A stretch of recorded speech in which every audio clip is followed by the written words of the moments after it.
Hello students, आज मैं आपको इस वीडियो के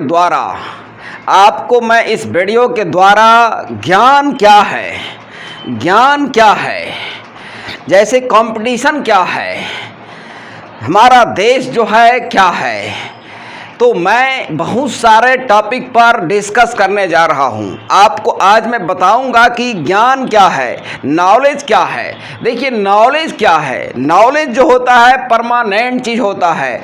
आपको लगातार इसकी खोज में रहनी चाहिए। आप ज्ञान का हमेशा पीछा करते रहें। आप जब भी स्टडी करें सिर्फ नंबर के लिए स्टडी नहीं करें। आप ज्ञान में डूबने का प्रयास करें। जब इमर्शन आएगा, जब उसमें आप डूबेंगे, जितना डूबेंगे तब आपको इतना डूब जाइए आप, अंत में आपको पता चल जाए कि मैं कुछ नहीं जानता हूँ। यह स्टेटमेंट यूज क्या करते थे सुकरात, जो कि अरस्तु के गुरुदेव थे।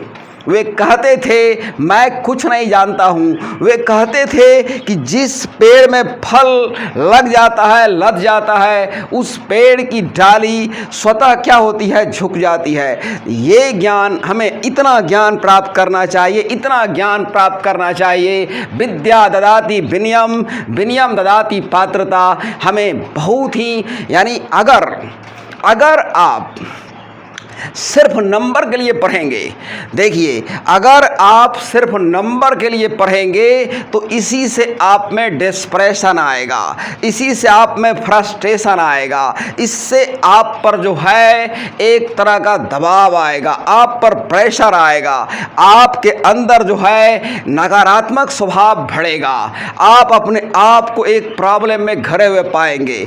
और अगर आप नेचुरल ढंग से पढ़ेंगे, प्राकृतिक रूप से पढ़ेंगे, स्वाभाविक रूप से पढ़ेंगे, नंबर का बिना ख्याल किए हुए, तो आप जो है पढ़ाई आपको टफ नहीं लगेगा और बहुत ही इजी वे में आप पढ़ाई को कर पाएंगे। पढ़ाई है क्या? यह परमानेंट है। यह आपके स्किल को, या आपकी कार्य कुशलता को, या आपके अनुभव को यह रोज बढ़ाती है। इसलिए आप पढ़ाई करते रहें। और अगर आप सिर्फ नंबर के लिए पढ़ेंगे तो उससे क्या होगा, आपका जो ज्ञान है वह लिमिटेड हो जाएगा। और जब बाहरी क्वेश्चन, जैसे कि बहुत से स्टूडेंट क्या करते हैं, एक दो किताब को रट जाते हैं और उनको लगता है कि मुझे ज्ञान अब पूरा हो गया।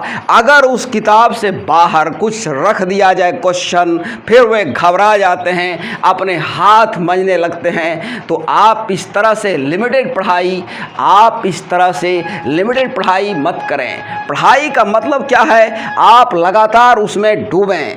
आप जितना ज़्यादा डूबेंगे आपको उतना ही ज़्यादा फिर ज्ञान होगा।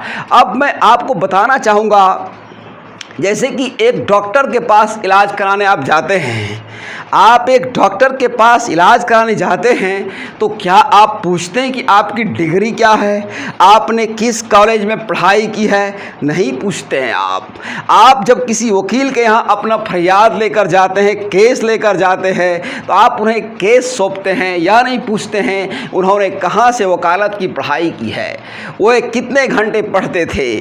तो ये वगैरह क्वेश्चन आप उन पर विश्वास करते हैं कि ये मेरे केस को जो है सॉल्व कर देंगे। डॉक्टर के यहाँ जब जाते हैं तो आप वहाँ पर क्या ठीक होने से मतलब रखते हैं, ना कि वे कहाँ से पढ़े हैं, उनकी डिग्रियाँ क्या है, उनका सब्जेक्ट क्या था, वगैरह क्वेश्चन आप उन पर विश्वास करते हैं कि डॉक्टर हमें दवाई देगा, हम ठीक हो जाएंगे। वहाँ आप ठीक होने जाते हैं, आपका मतलब आता है ठीक होना। तो इसे ही आप कहते हैं नॉलेज, इसे ही कहते हैं आप स्किल। तो ये जो है, जैसे अब मैं भी एक प्राइवेट टीचर हूँ, मेरे यहाँ भी विद्यार्थी पढ़ने आते हैं, तो मुझे ये नहीं पूछते हैं कि सर आपने मैट्रिक की परीक्षा कब पास की, आपने कॉलेज कब पास की, वगैरह क्वेश्चन नहीं करते हैं। वे आते हैं, पढ़ते हैं और पढ़ते हैं, फिर अपने जीवन में सफल होते हैं। तो सवाल है, यही तो नॉलेज है, यही तो स्किल है।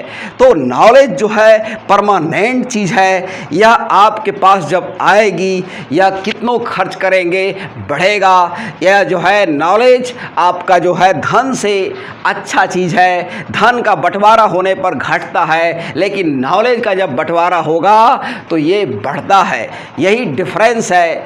अब मैं आपको बताने जा रहा हूँ कंपटीशन।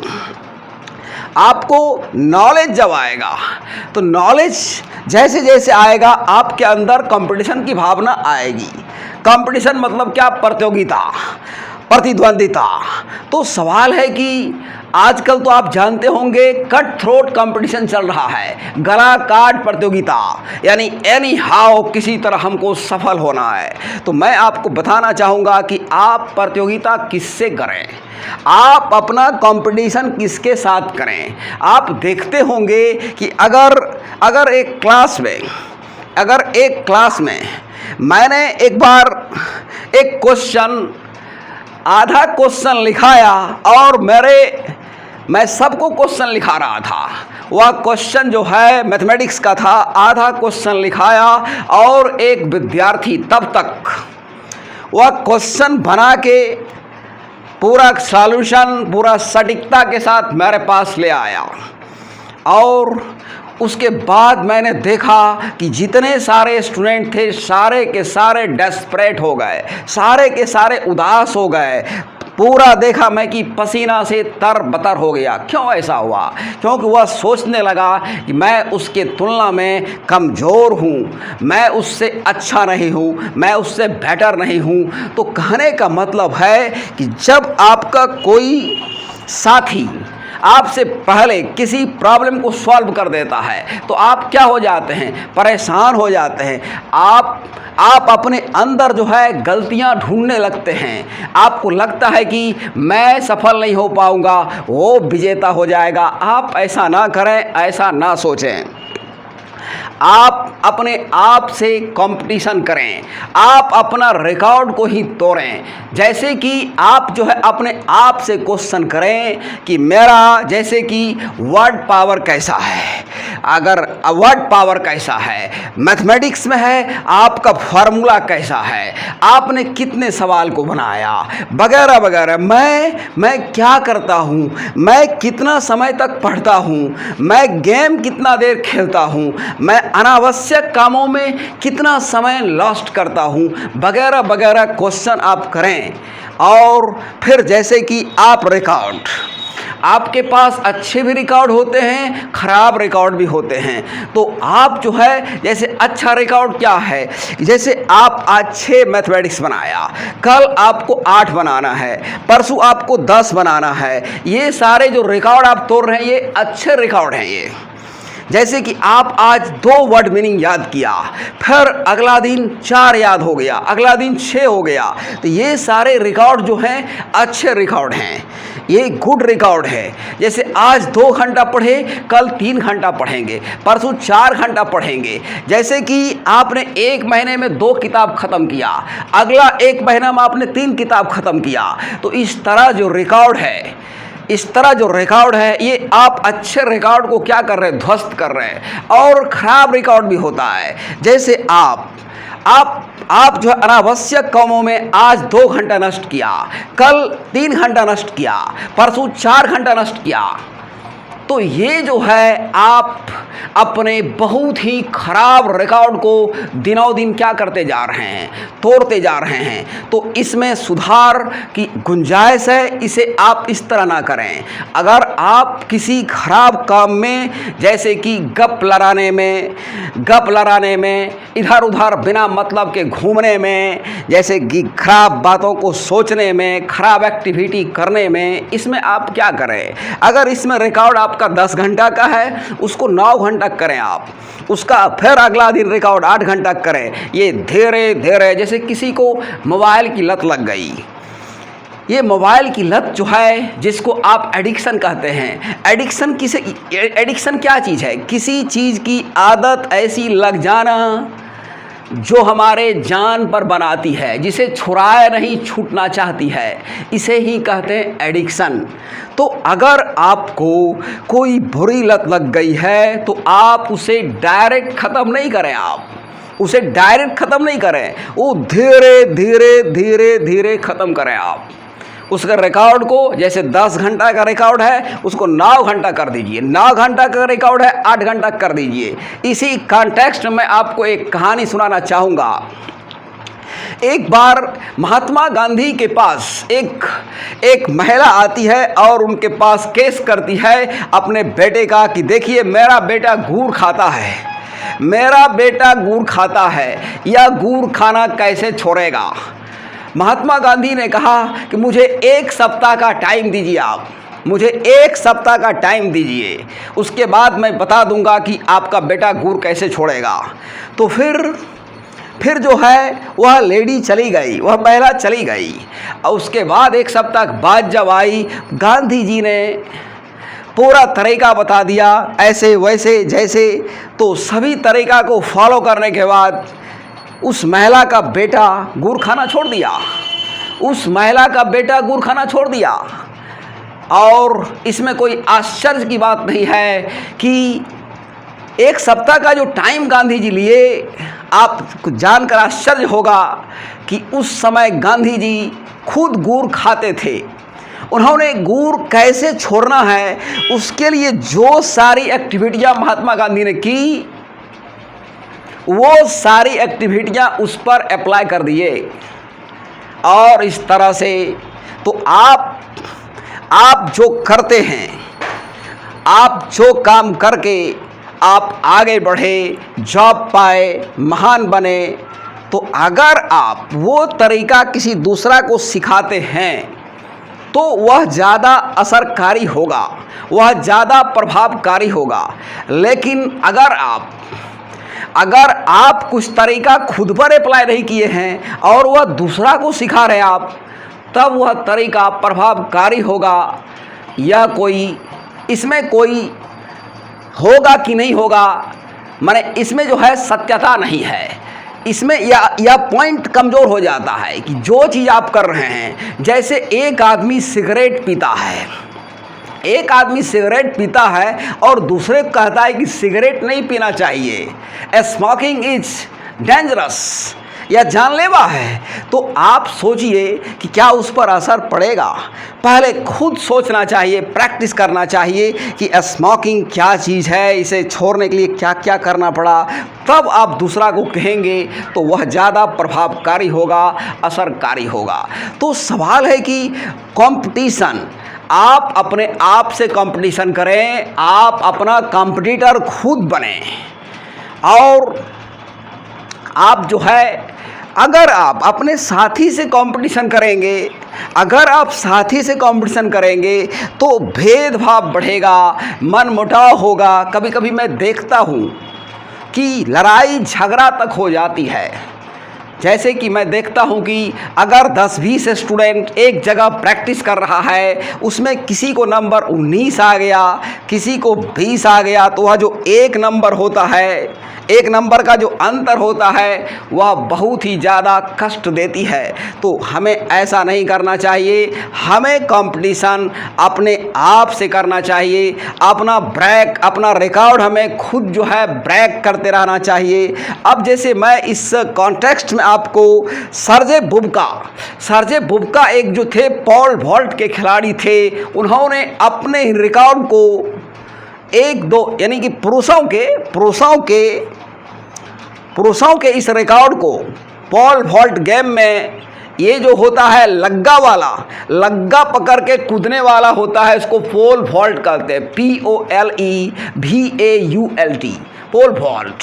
सर्जे बुबका जो थे, उन्होंने 35 बार पुरुषों के इस रिकॉर्ड को ध्वस्त किया था। इसे एक बार हमारे सम्माननीय आदरणीय प्रधानमंत्री नरेंद्र मोदी ने भी मन की बात में उनका वर्णन किया था।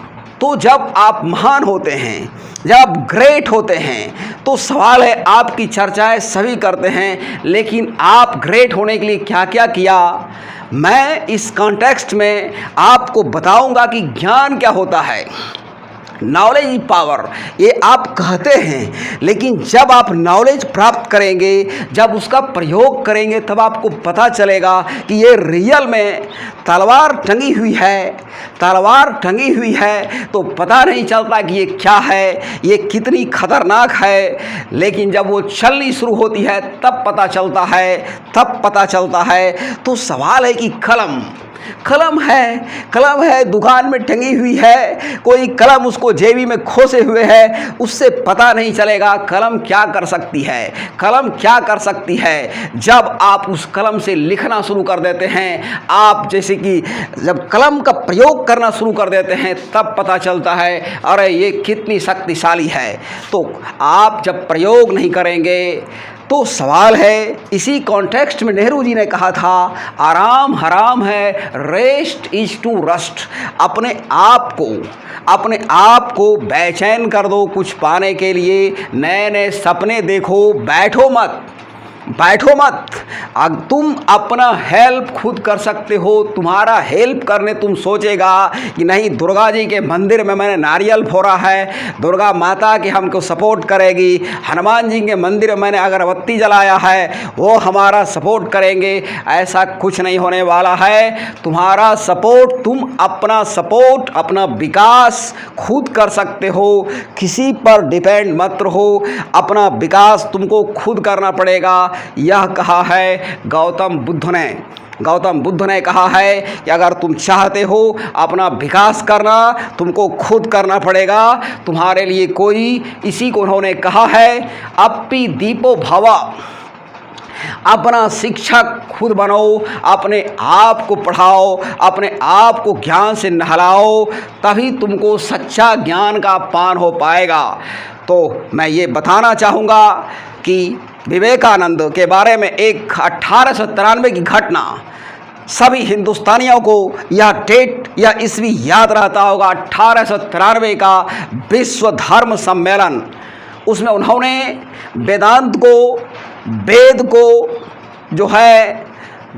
वेद को दुनिया में स्थापित किया। वेद को जो है हिंदू धर्म के रूप में स्थापित किया। वहाँ पर वह सम्मेलन 17 दिन तक चला था। वह सम्मेलन, वहाँ बड़े बड़े ज्ञानी पहुँचे हुए थे और पहला ही दिन विवेकानंद को बोलने का मौका मिला, लेकिन 5 नंबर पर 5 आदमी इनसे पहले बोल चुके थे।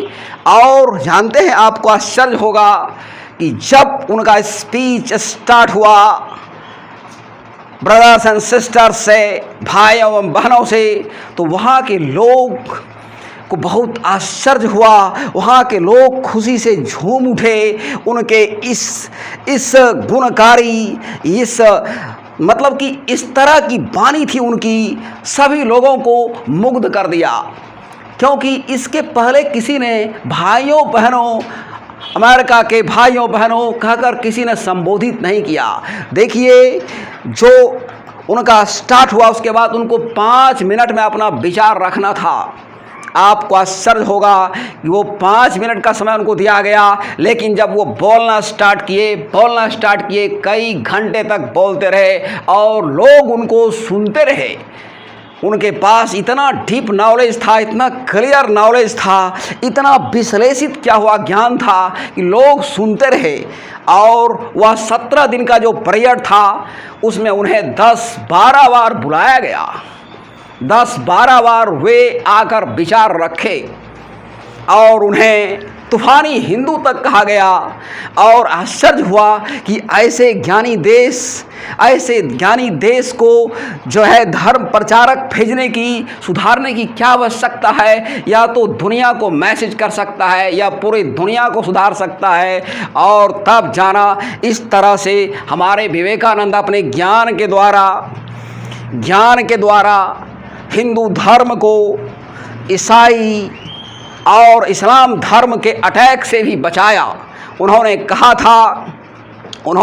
था कि किसी को मुस्लिम धर्म या हिंदू धर्म या ईसाई धर्म, किसी ईसाई को हिंदू बनने की ज़रूरत नहीं है, किसी हिंदू को ईसाई बनने की ज़रूरत नहीं है। सब अपने अपने धर्म का रक्षा कीजिए और सभी एक दूसरे के धर्म को सम्मान से देखिए और इस नियम को फॉलो करते हुए अपना अपना विकास कीजिए। तो ये हमारे थे विवेकानंद, अपने ज्ञान के द्वारा इस्लाम धर्म और ईसाई धर्म के अटैक से हिंदुस्तान को बचाया।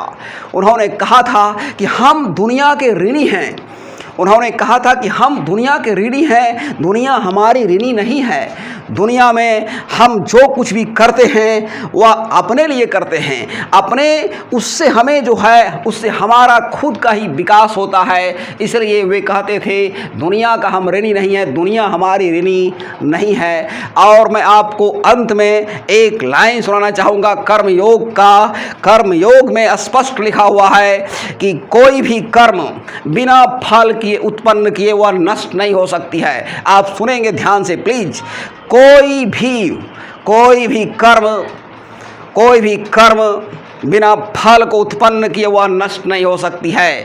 इसका अर्थ यह हुआ कि अगर आपने गलत किया है तो उसका जो फल होगा उसका फल खुद आपको भोगना पड़ेगा, वह कष्टदायी होगा।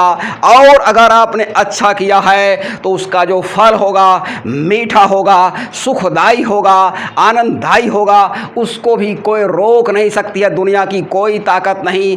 इसलिए आप अच्छे कर्मों में, आप सत्य कर्मों में आप निष्ठापूर्वक जुड़े रहें और कभी आप नेगेटिव नहीं सोचें। अगर आप अच्छा किए हैं, कर भला तो हो भला, लाइट रिफ्लेक्ट्स लाइट। अगर आप अच्छे किए हैं तो आपका अच्छा। इसलिए मैं सभी विद्यार्थियों को कहूँगा कि आप जो है जगिए, उठिए और आप मेहनत करना शुरू कर दीजिए। कर्म योग के उस नियम को फॉलो करें कि आप अगर कड़ी मेहनत करेंगे उसका रिजल्ट ग्रेट होगा। कर्म करें, फल की चिंता मत करें। Thank you very much.